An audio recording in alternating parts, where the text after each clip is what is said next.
So today I think that our video is going to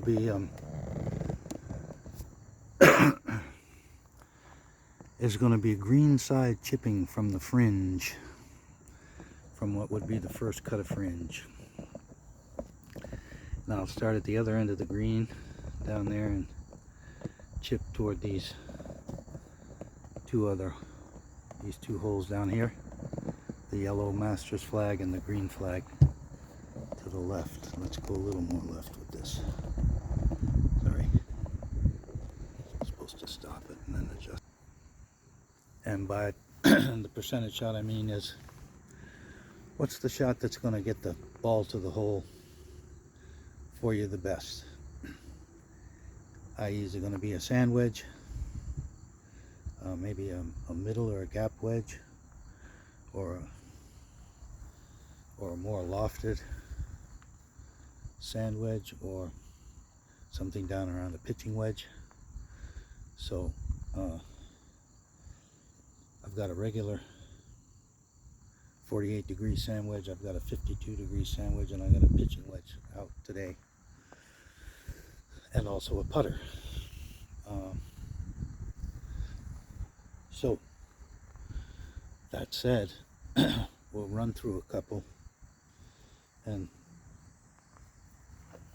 by the percentage shot I mean what's going to roll the ball closest to the hole continually.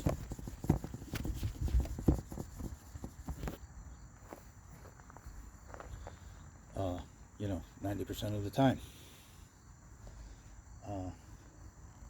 I.e., is it one with a little more loft, or is it one with a little less loft? And so sometimes a sand wedge, you have to be quite accurate with it in your landing area for the rollout to the hole. And if you miss it, or hit the bounce, or hit it fat, or hit it wrong a little bit, like any club, it's easy to leave it way too short or scull it past, things like that. So, you know, sometimes, oh gee, should I hit this with a wedge or should I putt this? And so each situation is going to be a little bit different.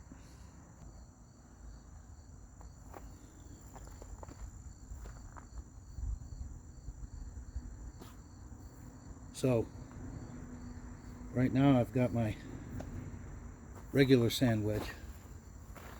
Of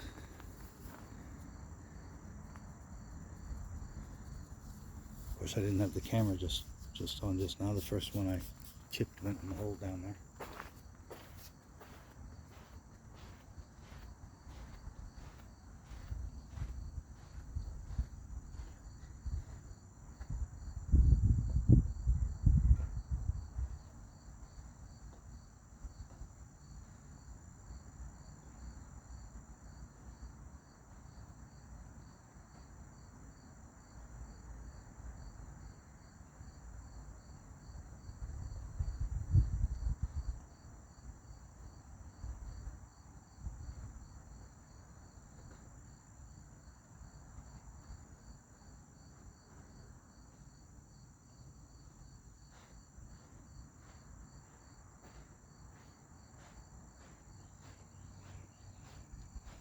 So the first thing we'll do is take the sand wedge, my regular sand wedge.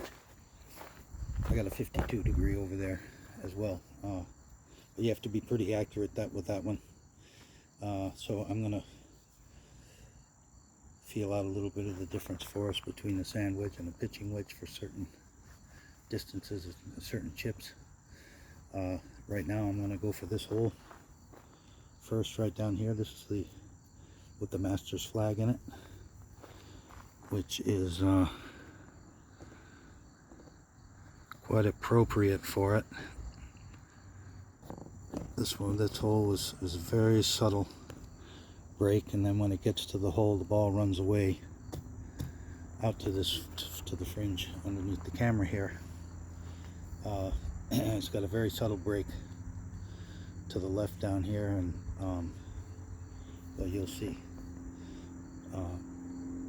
but I put the master's flag in this because this is the hardest one to sink a putt in. You putter or chip, it doesn't matter. This is the hardest one to get a ball in. It runs way downhill here, breaks this way through here, breaks, comes right to the toward the hole here, and then it breaks that way.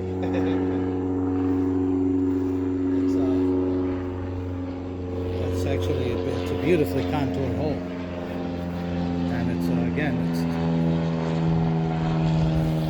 the hardest hole on the course.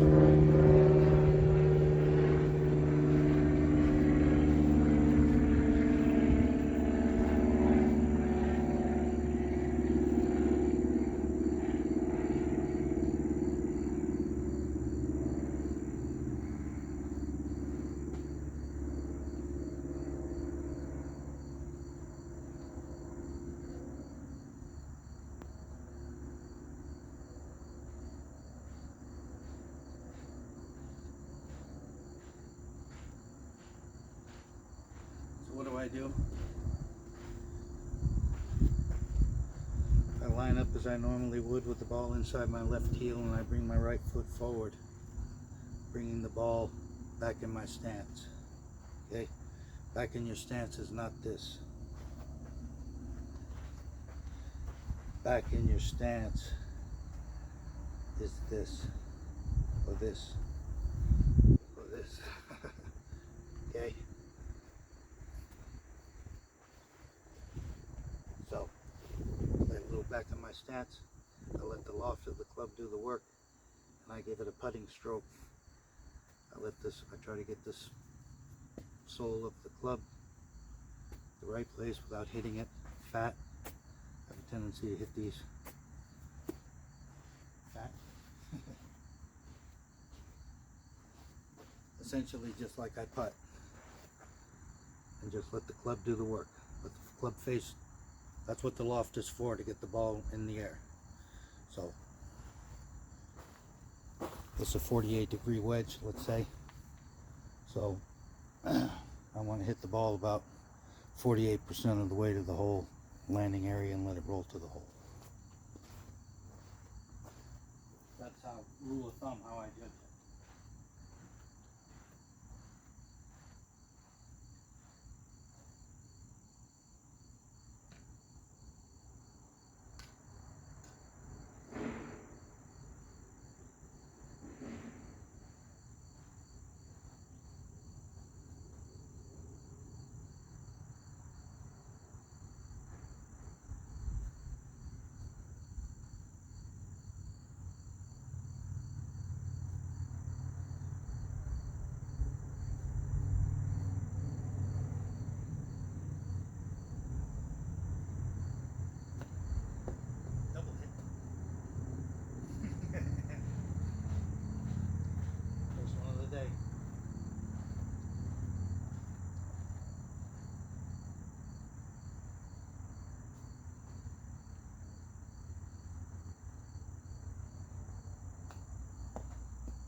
Okay, so 7 out of 13 balls. The first time got to the hole. The second 5 didn't get there either. Okay, that was a sand wedge. Most of them I hit a little fat. I hit the fringe a little before I get to the ball, which is a common error. So if you make that same error with the next club up, let's say a pitching wedge, let's see if that makes any difference as far as percentage, because that's actually 13 plus 5, so it was 18 shots and 10 of them didn't get to the hole. So is that the percentage shot? Doesn't sound like it.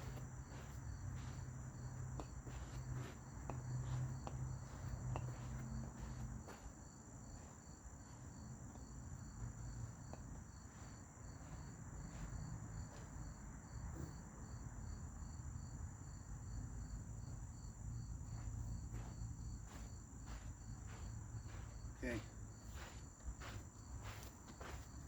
So for those 10 shots, 5 balls that didn't get to the hole twice, we're going to go to the pitching wedge.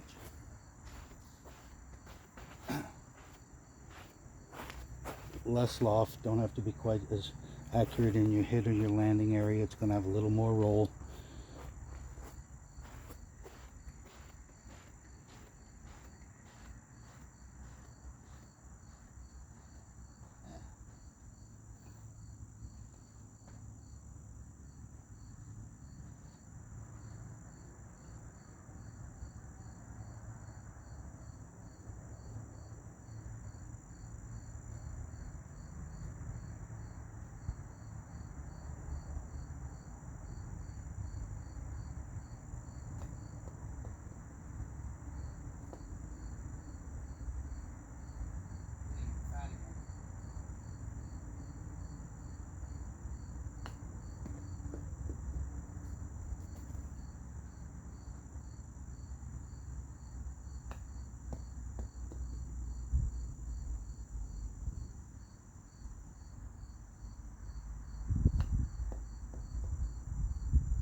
Not very good.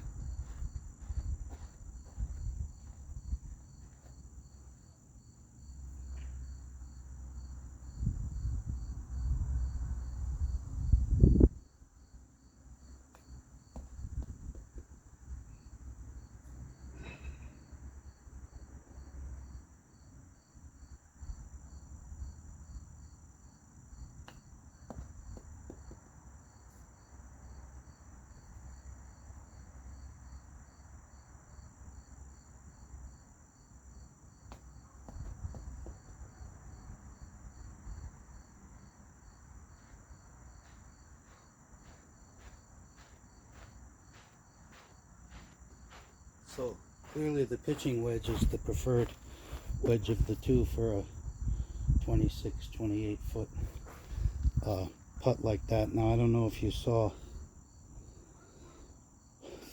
you know, there was some flub shots. I have a little cure, and it's just going to be used in competition. It can be used on the range. It can be used on the Greenside chipping drills, just like here. When I hit it fat, you know, and it's a bad shot, like, you know, like that. Okay. It's a cure for that. I call it the step drill. Okay. Where the ball was after it's gone, I step there with my trail leg, trail foot before I look up, like this, going to that hole down there.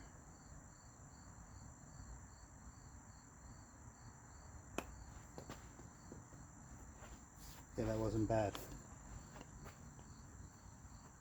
Hit, step, look up.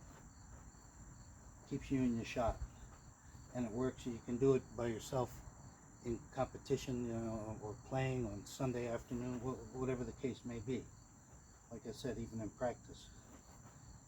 But it can snap you out of the shanks and whatnot right away. Step drill. Hit, step. Okay, good chip.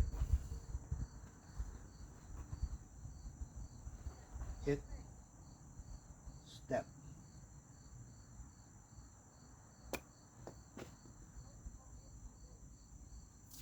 Okay, those are 3 good chips with a pitching wedge. Hit, step.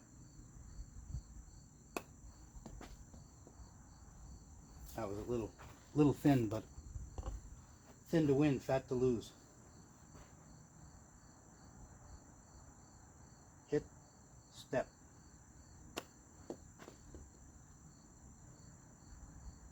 Almost in. See that? Hit, step. Then look up. Right. Oh, see that? Just broke away at the last minute. Hit, step. Now that was fat, but it had a good rollout. So now I go up and tap it in. If that was a more lofted sand wedge, it'd be halfway to the hole somewhere here. Now I'd be having a long putt for par. Okay. Hit, step, then look. That was little. But again, thin to win, fat to lose. Okay. Hit, step.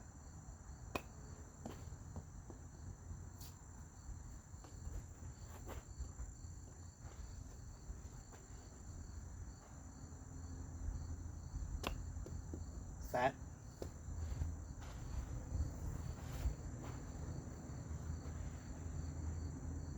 Hit, step.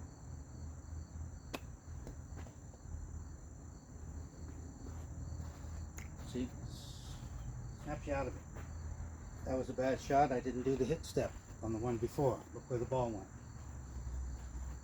But it's not something you have to announce. It's not anything that anybody has to notice. You can do it in competition, like I say. If you're playing in a tournament right now and you're worried, and you know, you've been shanking them, whatever, you just go hit, step,